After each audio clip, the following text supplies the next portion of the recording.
You have completed the full circle of grad, starting from member into getting a job in the industry, into being a podcast guest, to then being a panellist at a meetup, and now you're in the chair as well. Thanks, and looking forward to giving the listeners and the members a bit more insight into who I am and my involvement along the years with SportsGrad as well. This is not your first podcast. You have done this sort of job before on the Sports Bubble show. Can you tell us about your experience there? Yeah, I have. I don't know if that helped my resume get this job, but you can tell me. It definitely did. It did. More important question, where were you for that one meetup that you missed? Yeah, it's a good question.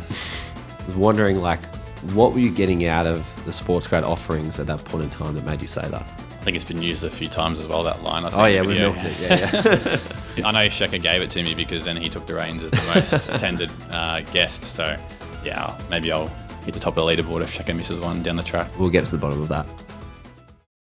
Hello and welcome to the SportsGrad Podcast, the ultimate guide to make it in the sports industry.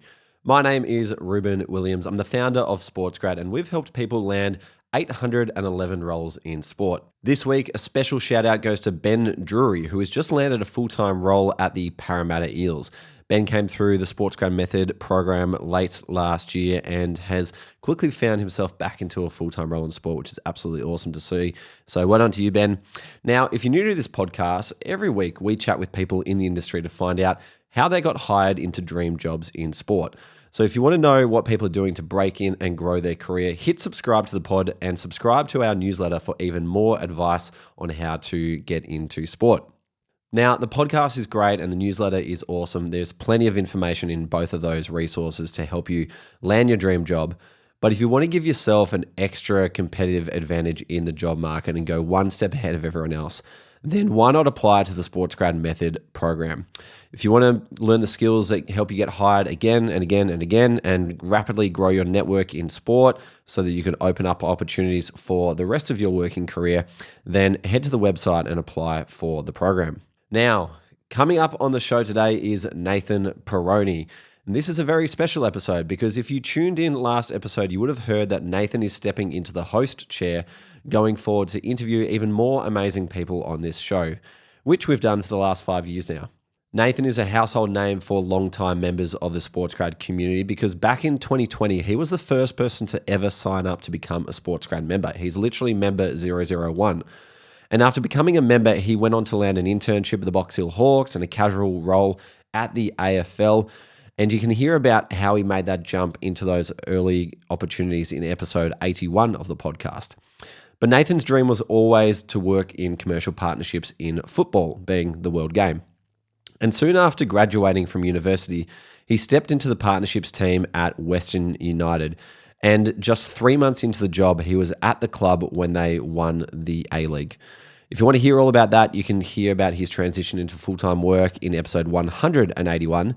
But now, these days, Nathan is an account manager across media and tech at TGI Sport, working on the biggest events that come to Australia. Nathan has been around SportsGrad for a long time now and probably attended more in-person meetup events than just about anyone. He's a stalwart of the podcast, as you've heard, and when I was thinking about who could step into this chair to keep the podcast going and chat with even more people to allow myself to move more into some of the advocacy work that I'm looking to do, as well as to help grow the business as well and spend more time on different areas as we look to grow SportsGrad as a company, Nathan was a very natural choice. But before we hand over the reins, let's give Nathan the chance to tell his story and for you guys to get to know him. So grab a pen and enjoy this chat with Nathan Perrone. Hey guys, Ruben Williams here, founder of SportsGrad. We'll be back to the episode in just a second, but I just wanted to take a moment to tell you about the SportsGrad Method program, which has been helping people land jobs at major sporting bodies in as little as 14 days and doesn't require you to take out a massive debt to get started. If you are looking to make a jump into the sports industry, but nothing seems to be working for you right now, then why not apply for the SportsGrad Method program? Inside, you'll get given a proven playbook and a one-on-one industry mentor, as well as access to the SportsGrad network, plus much, much more, all of which have helped people land over 800 roles in sport.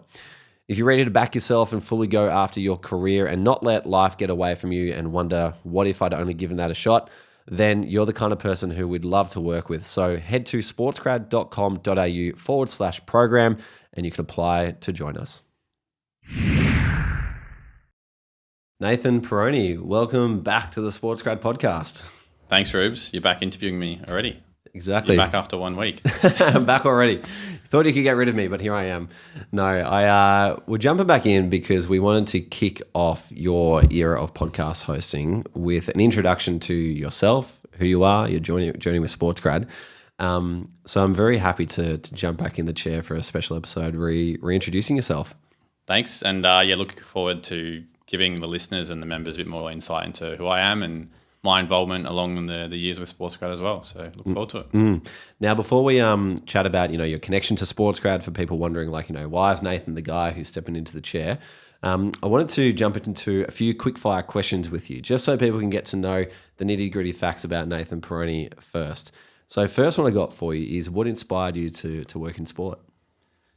My inspiration to work in sport was, I think, like a lot of people, a lot of Aussies, we grow up loving sport, playing sport. It's hard not to with the culture we live in. So I played Australian rules footy and cricket growing up, swapped to soccer and cricket at about the age of 8 or 9. And through all these years growing up, my passion was trying to be a professional athlete if I could somehow do that. And I think you realise pretty quickly that if you haven't got the talent or the probably dedication to do it, it doesn't quite materialise. So I then started turning my attention to, well, can I find a way to work in that part of the industry? And that was probably into my 15, 16-year-old self when, the pressure gets put on you of ATARs and VCE, and it's like, where can you go to next? So, found out that sport management is an option. Didn't know really where it would lead me, but it's helped me to get where I am. So. And what was your first ever sports-related job? First sports-related job was volunteering with Collingwood Footy Club with their membership team on match days. And that came about really quickly, actually, after starting at Deakin. I think probably in my first or second week of trimester 1, just saw something on the news feed that was like, apply for this to get involved. And I'm a Collingwood supporter, so I thought, how cool is this? I could help out on game day. And I knew pretty early that, you got to get some experience to help validate yourself and get jobs. So, that was fantastic. And what did you study? Studied a Bachelor of Business Sport Management at Deakin University. And interview question that you got asked at your role now at TGI Sport? One of the questions I got asked with my role at TGI was, there was a key part of the job, which is, do you know or have you got experience using the platform NetSuite?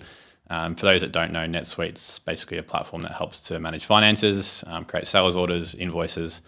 And I was very transparent and said, no, I haven't got any experience. But part of why I liked the question, and it's probably a bit of a nod to everyone else that's listening, that you often will see, a certain CRM, a certain platform is essential or preferred when you're going for a job. And so I really just tried to lean on my experience having learnt new systems in other jobs or at my time at Western as well. So whether it be like Play HQ when I was at the AFL, that was something new that I'd never worked with and learnt pretty quickly, and just giving them some experience of how you're a fast learner to learn something that might be mandatory. And if they're willing to take a chance on you because 99% of the rest of the application is great, then it might just help nudge you across the line. So, that was a recent one that I think has enabled me to probably see how that may pan out in the future, and for others, how you could maybe answer that question. Well, I've never heard of NetSuite, so I would have had to go down a similar line of questioning if someone asked me that. It's like, what's that membership technology that all the clubs use that everyone needs experience in? Arctics. Arctics, I had the same thing at Collingwood when I started doing the volunteer work I just spoke about. It's one of those that looks really outdated, and I had a bit of experience at the AFL as well, even though it wasn't really a primary thing for us. I think it was to do with like Auskick distribution, but it still surprises me that it looks so old for like the day and age. That's for sure. And a book or podcast recommendation that's helped your career? I'm not a big book person, but podcasts, a couple that have sort of helped me. The Sports Pro podcast is something I listen to a lot through university and out of university. It really just helped me understand more about industry news. I think if you can be clued on to things that are happening to help you understand whether it's the commercial space I was interested in or something else, I think that was really important for me. And probably just outside of that was a podcast called the High Performance Podcast as well. And that's another one where they have people from all different walks of life that just really speak about how they're a high performer. So Both of those have really helped me and still help me now. No, the Sports Pro people do great work, particularly over in London and Europe and North America and whatnot. Yeah. A job that you would like to try for a day in the sports industry? I love my football, soccer, as you may want to call it. And so I think to be a head of football, director of football, to manage playing lists and sort of help build a squad and then see how that can all pan out on the pitch would be pretty cool if I could have that opportunity. That'd be really cool. Awesome. Let's dive into it. Firstly, a bit of context. If you're listening to this for the first time, the reason why we've got Nathan in here is because he's taken over the lead chair of the SportsGrad podcast to host it going forward, speaking to our friends in the industry, which means I'll be stepping back. So if you want to hear a bit more about why I'm stepping back and the journey that SportsGrad has been on to get to this point where this next evolution is kind of taking place, feel free to go back an episode and you can get all that in. But basically, there are other parts of the business that need my attention more. And so I thought I need to find a new podcast host who can step into the chair and do an exemplary job of that. And Nathan was the first person who came to mind. And there are many reasons for that. But Nathan, do you want to share a bit about your journey and with SportsGrad and your connection to it so people can understand, why you're here? Yeah, so my first exposure to SportsGrad was a mixture of yourselves following me on Instagram and coming to know that in recent times that was through basically looking at who followed Deakin Sports Society and then followed everyone on that list. And so I was following the society as a student at the time. And immediately I was a bit like, oh, what the hell is this? This sounds pretty interesting. And for someone that was, I think it was 2020, I was probably into my second, third year of university at the time and still trying to graft away at finding that job in sport. I was like, this sounds like an awesome opportunity to add to the list of like a high performance podcast and sports pros that I was listening to help my career. And I think almost the same day or next day, Dad also messaged me, which I think it's the only message I have with Dad on LinkedIn. He's like, hey, I've just seen this SportsGrad thing. This might be cool for you. So yeah, shout out to Dad because now I'm hosting the podcast. But and then through that, just tried to really engage with it as much as I could on socials. I'm sure you'll probably remember, but I was commenting and just trying to message and sort of give pointers or feedback. And I thought if I can really give some good first impressions and be a high engaging listener, then maybe I could get more out of it than someone else, which I still think is valid today. And so we must have jumped on a call. The podcast probably came out in June. I reckon we must have spoke for the first time in September or something like that. And that was really when you started to mention too that like this is a membership that may be something we were looking at floating around. Is it something that might interest you? And at the time I was like, yeah, it sounds fantastic. And there was there was a nod to some sort of initiative. I don't know if it was like a discount or something for the early registrations. And so I made sure whenever that came out that I was early to jump in. And sure enough, I became member number one. So and then from that point onwards, just been an avid listener. Like we've spoken about, I think I've been to every single SportsGrad networking event in Melbourne, bar one, which I think the reason why I've done that is, and I speak to this a lot when I see people at the industry events, but I maybe don't get as much out of it as I did at the start in terms of networking to try help myself get a job in sport. But I see all of us who are, early 20s through to 30, kind of rough age bracket, that we're all going to be the senior executives of 20 years from now, and we don't know how these relationships that we build will help us get a sponsorship deal or get a job, whatever it may be. And so that's why I still keep going back. And part of it for me is like probably 60, 70% catching up with people. And I think that's probably the beauty that the more you transition into being, somewhat more senior in the membership, that you just really nurture those relationships rather than building new ones. But something I love doing as well is, and I still have it happen now, is meeting new members or people that aren't members and just giving advice. And I know you speak a lot about paying it forward. So for me, I love trying to give those pointers and advice to these people because I know how hard it was coming through university. I think we all know people that are listening now, and it's not the easiest industry to break into, but you really need to lean on the support of others. And I think everyone in sport is very giving with their time, and people were giving with their time to me when I was coming through. And so I feel I owe it to them as well. Amazing, mate. Well, it's clear to see how aligned you are with the purpose of SportsGrad and why we do what we do. But more important question, where were you for that one meetup that you missed? It's a good question. I think it was last year. Better be a good excuse. It was last year. What What was I doing? I can't even remember what I was doing, to be honest. But something- I know Sheka gave it to me because then he took the reins as the most attended guest. So, maybe I'll hit the top of the leaderboard if Sheka misses one down the track. We'll get to the bottom of that. Awesome, mate. Well, you have completed the full circle of grad, starting from, member into getting a job in the industry, into being a podcast guest. You were on episode 81 and 181, to then being a panelist at a meetup, and now you're in the chair as well, which is awesome to see. So the full circle of grad has been complete. But this is not your first podcast. You have done this sort of job before on the Sports Bubble show. Can you tell us about your experience there? Yeah, I have. I don't know if that helped my resume get this job, but you can tell me. It definitely did. It did. The Sports Bubble, funnily enough, started almost the same time as SportsGrad did. At the time, it was started by a good friend of mine, Mitch Seebeck, who currently works at Cricket Australia. Great friend of the show. He is. And Mitch and I met on a study tour to India back in April 2019. And to be honest, on a side note, that study tour was probably one of the most transformational things in my career. It set up lifelong friendships. It gave me the opportunity to then work with Mitch on the podcast. Probably taught me that I want to be in the industry. So any opportunities you do get if you're in university to say yes and go on these tours, I just definitely advocate for it. But to the point of the question, Mitch did that for about 6 months, heading into end of 2020. He was going to let that go. He just used it as like a side hustle thing to try to meet some new people, help develop his communication skills, his networks, and it's a bit of like a portfolio thing to show what I can do. And he reached out to me saying, look, I'm going to let it go. Do you want to help me? And we'll keep running this thing. And I was like, all right, that sounds pretty cool. What have I got to lose? Like, there'd be some great opportunities to learn. Kind of like what I'm doing to you now. Exactly right. And that was my exact same reaction when you asked me to do this.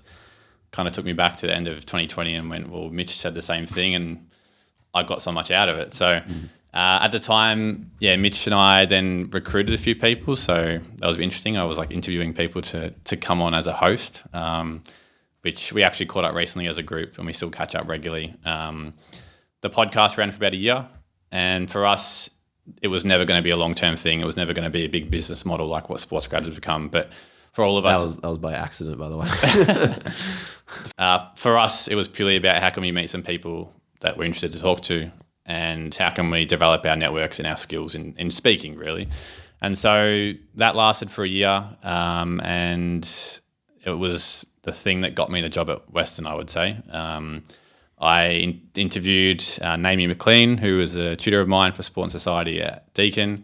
She then spoke about her time at Box Hill Hawks, and her mentor was Andrew Perrone, who was basically the GM of the business side of things there in the 2000s. And so I then reached out to Andrew, who was at Western United at the time as commercial partnership sales manager. I was like, this sounds like a pretty cool opportunity to speak to someone who's in a sport I love at a new club. It'd be cool to hear how they're growing a new business. And Perch was very giving of his time and jumped on. And I speak a bit about first impressions count for a lot. And I say a lot to people when I meet them at events and in person. I never met the guy in person. At the time, everything was sort of remote, these podcasts. And so, we had some good initial conversations. We ran the pod, sort of got on like a house on fire. And so all these were always co-hosted. So it was myself and Mitch at the time. And we sort of stayed in touch over that next 6 to 9 months. And this was April. In December, he'd posted speaking about a job being available as a partnerships coordinator at Western. And through a last-minute application that was probably too late, there was like 3 hours before the deadline, after considering would I drive from Beaconsfield to Tullamarine, which is like an hour and 40 minutes for work. I was like, what have I got to lose? Like, this could be the best thing to happen to me and really grow my career. And with some nudging along from my now wife, Ash, the application went through, got a first round interview, and this guy, Andrew Perrone, was on the phone to me 10 minutes before the interview saying, look out for this, this and this, and really trying to guide me. I'd never met the guy, and, again, we speak to first impressions and paying it forward, and he was doing that for me. So he did the same thing into the second round as I progressed into the second round, and I guess the rest is history, and he was a massive mentor. And obviously the networks you have don't get you the job, but it's a very supportive aspect of your application. So for him to vouch for me on what was potential I think that's something I really try to give advice to people that are sort of in their early 20s trying to get a job in sport as well, is you've got to show what you can do. Perhaps you haven't got the experience, and I know you've spoken to this too, that how can you be that person that's going to grow with the business for the next couple of years and, maybe give some new ideas or take the load off. And I really tried to showcase that. I knew I wasn't maybe the 2-3 years they may want, but in the end, like I said, it all worked out. Unfortunately, Perch then left after 3 months, but still a fantastic mentor today. And yeah, the sports bubble, we let it go because we were starting to get full-time work. And I think the hardest thing is the editing side of things. And we didn't have the beauties of someone like Jules here who can help to produce and edit the podcast. And so I learned a lot doing that side of things. Buzzsprout and whatever else was involved. Podbean and Audacity, I think was the other one. Yep. Again, learning new platforms, you just got to work it out. So yeah, it was an amazing experience and something I'll look back on fondly. And here we are now hosting another podcast. Amazing. Well, great to have you back. Before we dive into a bit more about your career journey, which, we've gone into depth in episode 81. Like if you were at the start of your career coming through uni and you want to hear how Nathan kind of got his first handful of internships and whatnot, we go deeper into that. And then episode 181 was about getting into Western United as well, which is another nice little roadmap to that juncture in time. But it was during that podcast in episode 181 that you said, if you're not a member or if you're not listening to this podcast and you are falling behind. I was wondering, what were you getting out of the SportsGrad offerings at that point in time that made you say that? I think it's been used a few times as well, that line. We milked it. Yeah. At the time, like I said, the network side of things, of the people I was starting to meet, a big part of the support you gave me early doors was purely something like resume writing and cover letter writing and trying to hone in on skills that maybe you didn't quite learn at university. Another thing I said in that podcast was, I think it was that one, not 81, but I said, you're falling behind in a sense that if you just go about doing university and education and whatever that may be, that's fantastic, and you're on the right path. But you really got to go above and beyond to get work in this industry, especially to break in. And so, at that time, SportsGrad is that above and beyond that you've got to pay for to really get where you want to get to. And like anything, if you're paying for a service, if you're not using it, there's no value to you. And at that time, there was so much value in it for me, and obviously very fortunate that you still offer the $750 membership that I got at the start. And back then it was you pay a $1,000 to $1,500 kind of price for a unit of university, and that might be law for commerce, for example. Fantastic things to learn, but when you then consider what you might pay over a 12-month period with yourself, it was I'm getting so much out of this that it's hard not to see the value. And even with the change in program now, I still think the exact same thing because of the connections it has. And so the connection piece, we speak about it all the time. Networking is the key. My great mentor, Perch, said the same thing to me on the podcast when I interviewed him. It was relationships are the key. They're the key to everything, and it just keeps showing up. So that's the big part for me, SportsGrad. And like I said before, we don't know how we're all going to help each other in 10, 15 years' time and tomorrow. You just don't know. So, I mean, even speaking just today, I met Jules was working at Soccer Scene as an intern, and he interviewed me when I was still at Western about partnerships we were doing with Science and Sport and Brandsen. And we got on a Zoom call, and now Jules is Jules is a SportsGrad member, and he's in the room as I'm hosting, and he's a producer. So it's, again, the small world of sport you always hear about. Absolutely. No, well, thank you for that line. We will definitely keep milking that. And interesting you mentioned the comparison to one unit at university, because I did jump on someone who joined the program and told them the price that and the investment you got to make, and they're like, oh yeah, that's the cost of a unit at university. So I can see how this matches up to that. But then we had someone else email in and say, I learnt more in 4 weeks than I did during my entire 2-year master's degree, which a couple of universities didn't like when we started publishing that over LinkedIn. But I said this too in 181. University still has its place. I still vouch for it. Deacon's a great sponsor of the podcast. I may not have been in the position I am if I didn't go to Deakin and go on this India study tour that then led to a Chicago study tour and all these connections. So, you're not going to get that just by being a SportsGrad member, right? So still a big advocate for it, but like we said, you got to go above and beyond and find other niches to upskill. No, 100%. Let's get into what you're doing at the moment. So, in part 1 and part 2, we've covered the early stages of your career, but tell us about the transition into TGI Sport and what you're up to at the moment. Yeah, so I'm at TGI Sport, been at TGI for just over a year now. My title is account manager for media and tech. So for those that don't know, TGI is a sport tech-led agency. We're global with a base in Australia, in Cremorne, with offices all around the world. We've got about 450 employees, I think it is, globally. And for me personally, the media and tech team, we're focused on a few things. So there's like LED hardware, which is basically the purchase and installation and maintenance of in-stadium LED signage. So you may have seen in the recent times, the MCG and Marvel Stadium have had upgrades to the LED signage, the perimeter boards that go around showing all your favourite brands, and the sports pres that brings the show to life, really.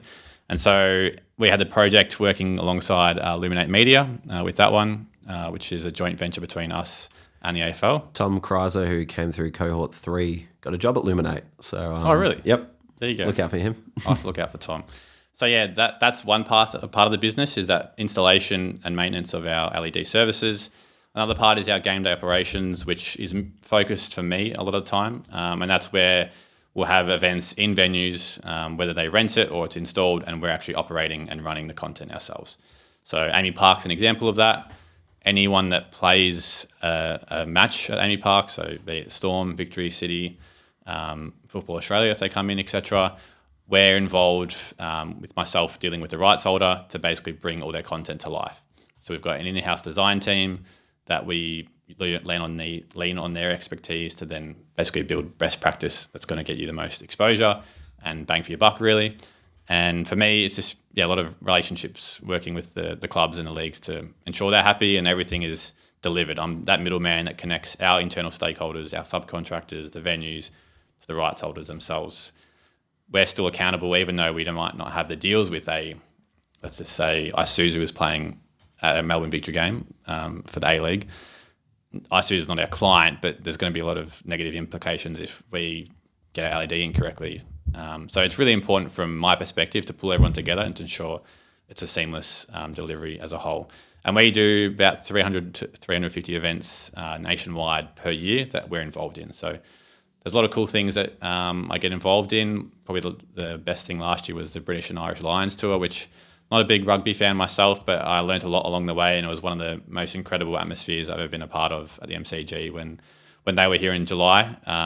So that was fantastic to be a part of. And the other part of it is more production stuff. So we do a bit of design work where, again, we do that with the clubs and provide it for them, as well as the media walls, bolsters, static signage and the like. So it is a bit of a mixed bag, and in the last few months, been doing a bit more with tender work, so submitting tenders, which has been great from a learning perspective, having never done that before. But we're a pretty lean team in the media and tech side, so there's about 10 to 12 of us. So we do a fantastic job nationwide, And then from a rest of TGI standpoint, for those that don't know, so media and tech's one aspect, talent is another one. So our talent guys do a lot of work with AFL players, AFL coaches, rugby players. We've got our merchandise team who do a little work with community and professional clubs with their merchandise, and you might be a member of an AFL club, and we might be doing those packs, for example. The marketing wildcard team, a lot of our content creation and more the creative arm of TGI.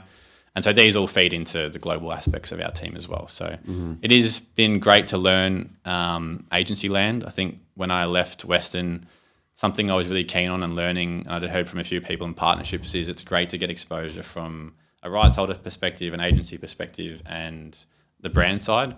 So for me to have ticked off a couple of those now has been great, and it just shows a different side of sport. So that's something I definitely advocate for as well, is trying to get exposure to those different businesses that are involved in the industry.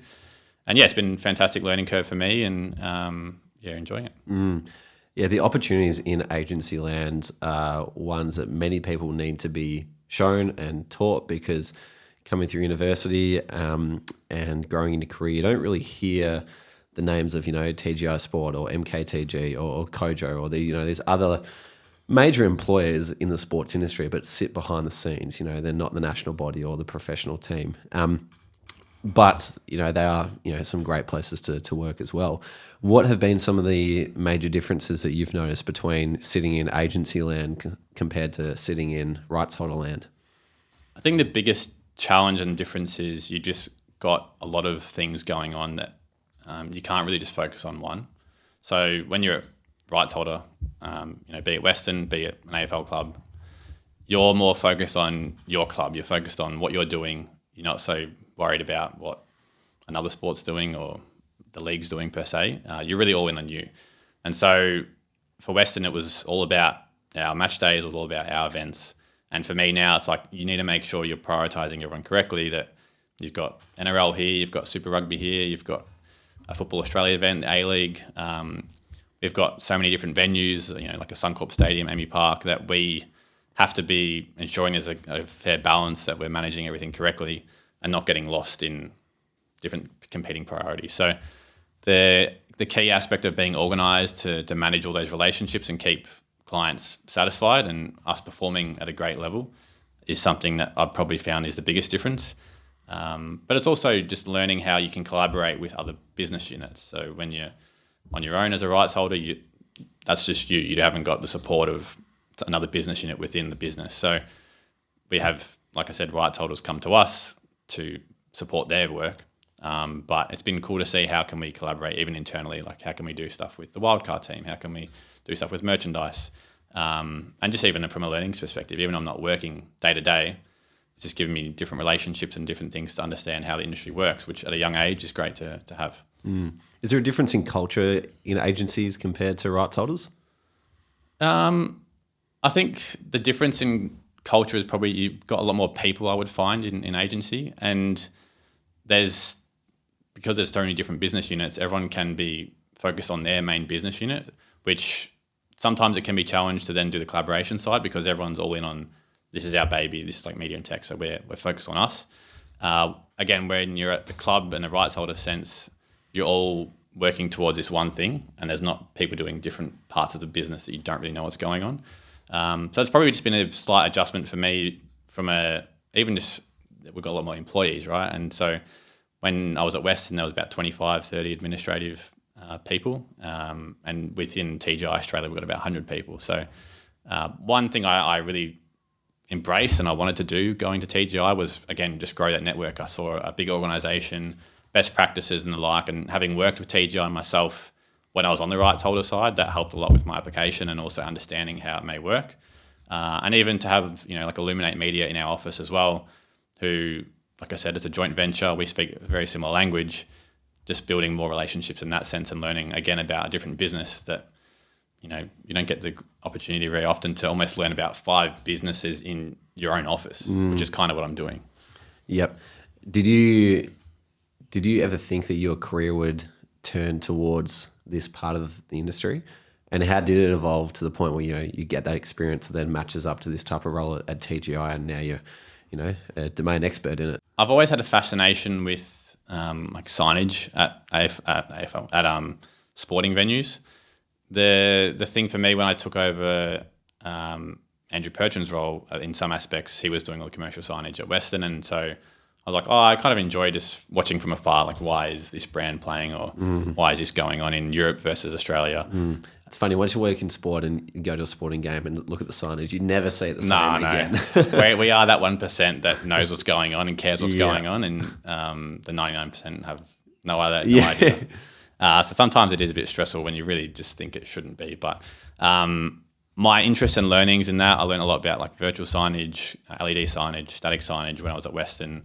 Again, because you're a little understaffed, you haven't got the resources that a big organisation do, it just threw me into the deep end and sink or swim kind of situation. And so I really enjoyed it. And like I said, I built relationships naturally through, we were playing at Amy Park, we were going to Tasmania, to Ballarat, and TGI was our supplier. And so I came to know some of these guys I now work with, and I think I really enjoyed the opportunity to pull things together and make the show come to life. And it was still working partnership-wise with our partners that were getting the benefits in that sense. And yeah, I wanted to just sort of explore what would like a commercial operations role look like. I think I still have passions even now that I don't know if I would see myself long term as like a commercial person or like an operational person, but this was like a perfect blend of everything.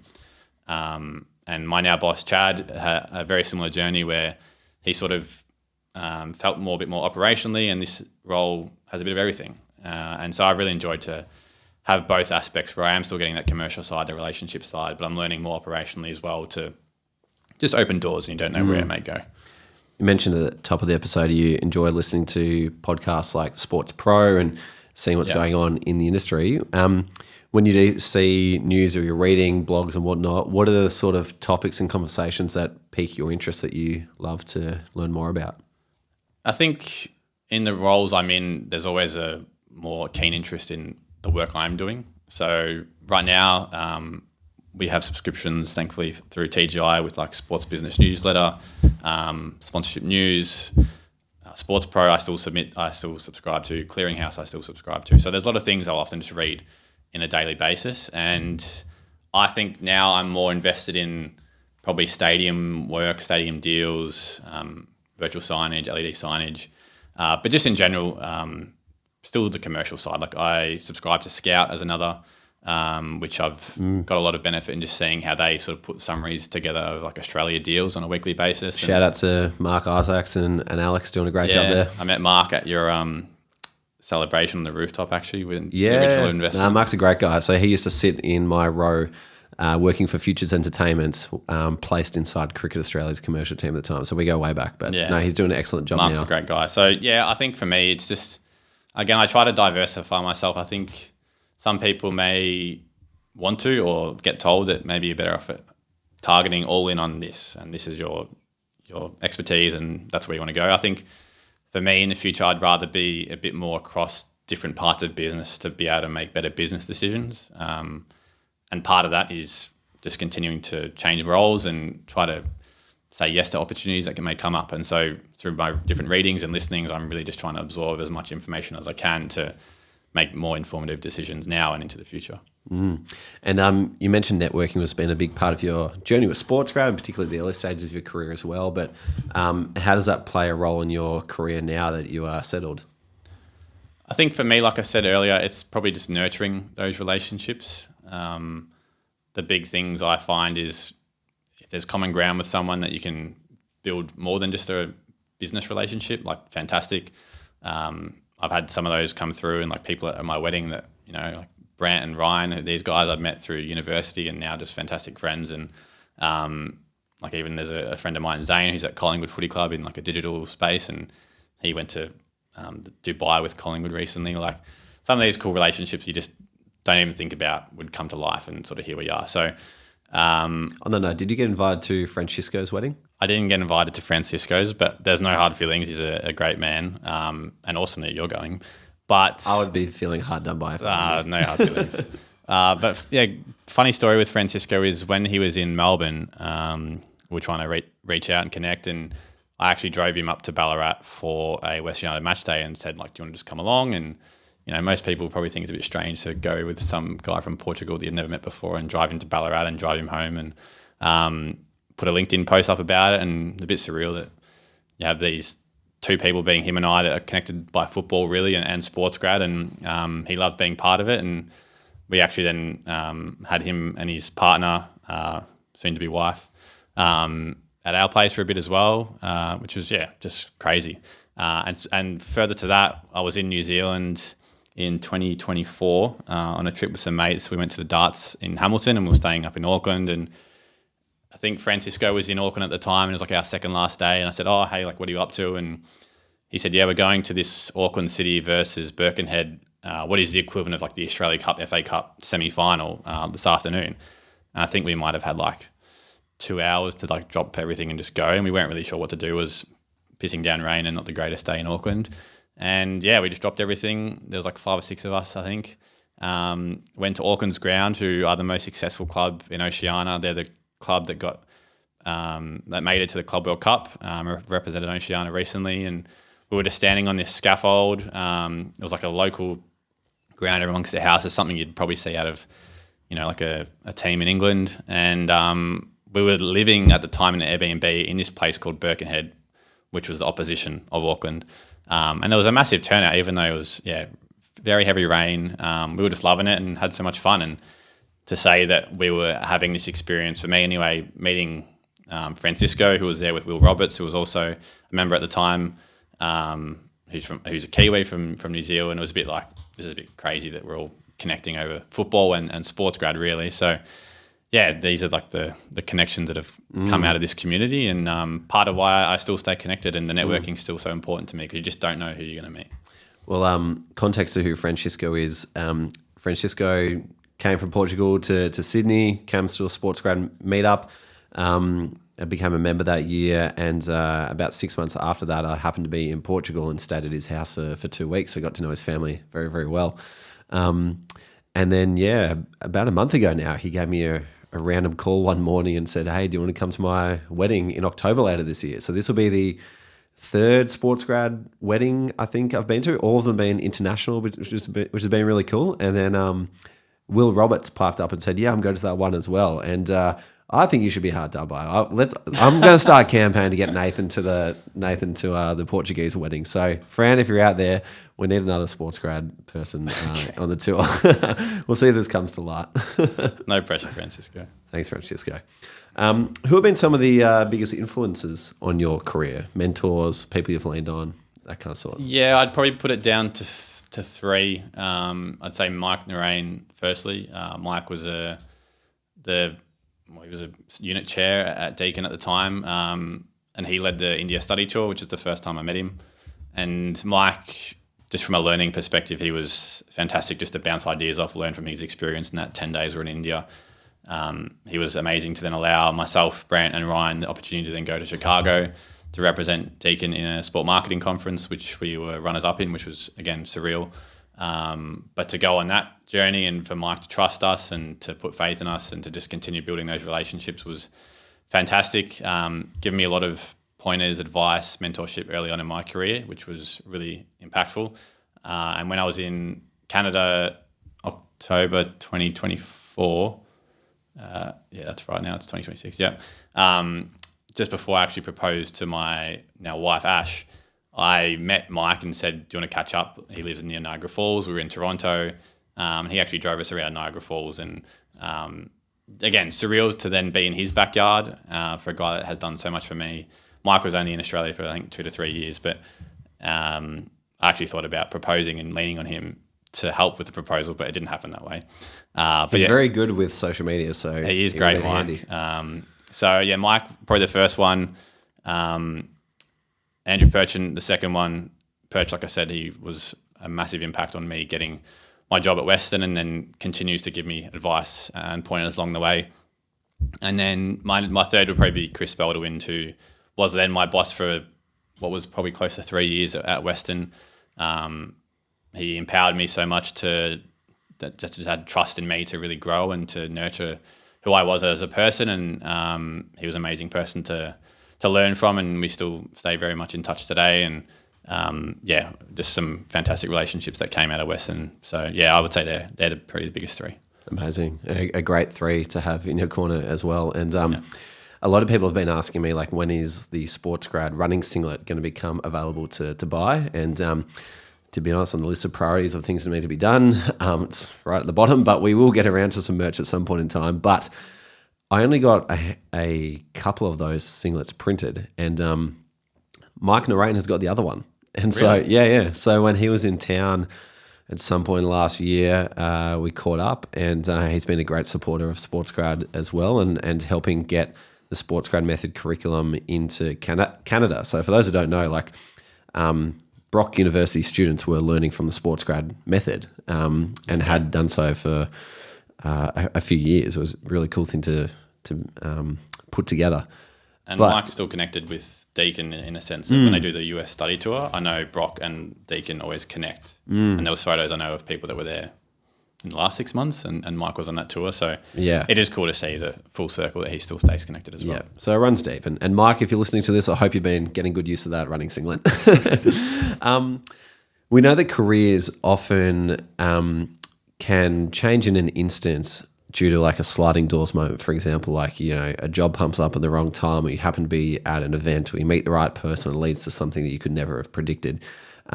We call these sliding doors moments. And one of my favorite sliding doors moments comes from Garth Towan, episode 16 of the podcast, where basically he wanted to meet this lawyer working in sport after a conference/presentation that this guy was speaking at, and literally waited in the elevator holding the door open for 3 minutes until this guy got in the elevator so that he could have his 60 seconds to, you know, get to know this guy. That then leads to a job. Garth is now at Milano Cortina working for the International Olympic Committee. There's a lot of stuff that happened in between there, but, you know, Garth probably doesn't go to his, I think, 4th Olympics off the back of that. I want to know for you, like, what are some of the sliding doors moments that have kind of helped pivot your career one way or the other? I'll say two. The first one is applying and having a crack at going for the study tour to India. I think if I didn't do that, and obviously thankfully I got in as well, I remember me and Ryan Patterson at the time were both like, should we do this? We're like, what do we got to lose? And I don't meet some lifelong friends out of that tour. I don't meet a great mentor in Mike. I never meet Mitch, who then does a podcast, who then gets me on a podcast that then leads into Andrew and everything else that sort of feeds out from that. So I think that sliding door moment of, again, I sort of speak about it a bit, of saying yes and putting yourself out there into the unknown sometimes is a fantastic thing to do. And so I would say that's probably the first one. And the second one is a bit more niche. Probably about a month into my job at Western, I was just briefing like a partnership deliverable, which might have been like an email or social post or something like that for one of our partners. And this was still me sort of, a month or two into my first full-time professional job in commercial sport. And the tone of my email was just taken the wrong way from one of my colleagues who was in the marketing team at the time. Not that I had didn't have any bad feelings from it at all. Like, I wasn't trying to be aggressive or anything like that. It was just the way I might have framed the email incorrectly. But also just not understanding the person as well, perhaps. So we then had a conversation where she rang me sort of explaining how she felt about it all. And it was probably the best thing that ever happened to me so early in my career. And it was probably like a 20, 30-minute conversation where she was explaining, I guess, some best practices, how she felt from my tone, how other people may have felt, how you can best approach speaking to people in different ways, a bit of understanding on like emotional intelligence. And so that conversation really just transformed me in all aspects of life. But from a professional sense, it was, like I said, probably the best thing that happened to me, because it taught me that certain people are better to be spoken to on the phone. Certain people want to be spoken to via text message. Certain people want an email. Certain people you need to come have a face-to-face. And I think I pride myself on my emotional intelligence, and I'd like to think a lot of it stems from where that conversation was, and that was, like I said, in early 2021, I think it was, or 2022. But that has just shaped everything in terms of how I communicate with people. And it's one of those that sometimes you look back on mistakes maybe in a bad way, but that mistake was probably, like I said, so transformational in my life in general on how I speak to people and how to frame certain conversations. So it was a big learning curve. That's a great sliding doors moment, because that flows into just about every other aspect of work and how you approach it. For people who want, I guess, a bit more tactical help and rigor around how to do what you learnt through that lesson, there's a great book called Nonviolent Communication by Marshall B. Rosenberg, which literally gives you a framework about how to use the right language to have these sort of conversations in a way that doesn't blow up in your face. Next one for you is I'd love to hear about pinch me moments, because you've been dreaming about working in sport for a long, long time. When were some of the moments for you where you're like, I can't believe I'm here doing what I'm doing? Yeah, the first one has to be, and I know you spoke about it as well, but the grand final when Western won, and I was on the pitch when the final whistle blew, is still probably the biggest pinch me moment. I didn't follow the club. I wasn't really following A-League much at the time, but still being a football person, and got my sort of dream start working in partnerships in football, and I was loving it. And to then be on the field when the team you're working for with the people you're around day to day then lift a trophy and the success and the joy that comes from it was very surreal. Like a lot of us, we grow up and want to be on the field for moments like that. And even though I wasn't, like socials capturing it or maybe so close to the players, to then be like in the change rooms holding the trophy. I know you've used that photo many times, and I still look back on it very fondly, holding the toilet seat, as it's called, the A-League championship trophy in the change rooms. That was probably still, and maybe forever, I don't know, but the biggest pinch myself moment. And to share that with you and have a photo with you where we managed to find each other after the final whistle too was awesome. And even other friends that were there sort of yelling at me and coming up to me. And I think some random people asked me for selfies, and it was all a bit crazy and just one of those things that makes you smile. But I would say probably the other one was walking into AFL House for the first time when I was at the AFL working as a stakeholder services officer in their team. Again, a connection. Brant was a massive part in helping me get that job. But from a kid that had just watched footy his whole life to then walking into AFL House, regardless if you're a casual or not, was pretty surreal as well. So they're probably the two biggest ones. That's really cool. And I know Brant, who works at the AFL and the partnerships team, I know he says that in a similar vein, the first time they put up a PowerPoint slide in his like induction and it had the AFL logo in the corner, and he was like, this is really cool. I'm working for the AFL. Amazing, mate. Well, last question for you. Is there any advice that you would go back and give your younger self? The main piece of advice I would give myself and others is to just, and I think I've said it before on the podcast, but say yes to opportunities, have a crack, and get out of your comfort zone. I think nothing comes when you're in your comfort zone, whether it be trying to achieve some health and fitness goals, whether it be trying to meet someone, to have a relationship with someone, personal, business. I think you really got to step out and have a crack. So I think I've always been a bit of a half introverted, half extroverted person, probably more extroverted around the people I know and have good relationships with, but perhaps a bit more introverted in rooms and areas that I don't have great relationships with. So it's still something I continue to work on. And I think in the last 4 or 5 years, it's got way better than what it was probably before I got into the industry. And again, something like volunteering at the start was daunting, but you got to do it. Doing the podcast with Sports Bubble was, again, super daunting. And sometimes I look back and go like, how did I interview some of these senior people when I was so young and not even full-time in industry? So, I think that's the biggest piece of advice is, seek discomfort and get out there and say yes to some opportunities. Amazing, mate. Well, it's a pleasure to have you back on for your third time in the guest chair. And I'm very happy to be handing the hosting chair over to you. So the mic is all yours. I'm excited to listen in. And, best of luck with the guests that you've got lined up coming in. Thank you. And like I said, thank you again for the opportunity to take the reins, and I hope I can do you proud. And me and Jules, we've got it covered. But like we said, we know you'll still be around on the pod from time to time, and look forward to helping the business continue to grow. No, you'll be fine. Actually, one more for you. You'll remember this back in the day. We did a thing called the Dream Guest Challenge. Yes, I remember this. Yeah, where we basically nominated someone who we'd love to chat to, and never got there.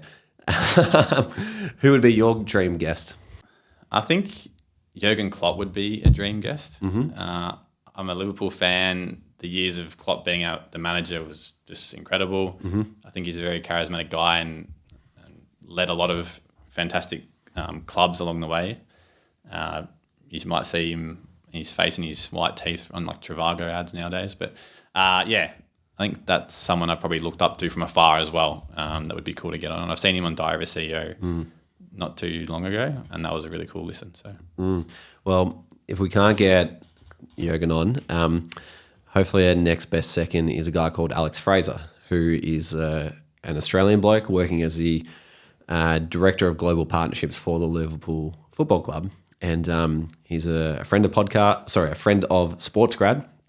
He appeared on the Meetup panel in London in the middle of 2025. And if he ever makes his way out to Australia, we'll make sure that we get him in this room so that you can... Is Alex ex-TGI as He's well? also ex-TGI, yeah. I've heard from a few people in the office that he was TGI, then Parramatta Eels, and then Liverpool. Yeah. Yep. So yeah, if we find him back in Melbourne for whatever reason, we'll make sure that you get the chance to sit down with him. Sounds So I'm sure that is your dream job. Sounds like a plan. Awesome. Good stuff, Nath. Thank Thanks, you. Rubes.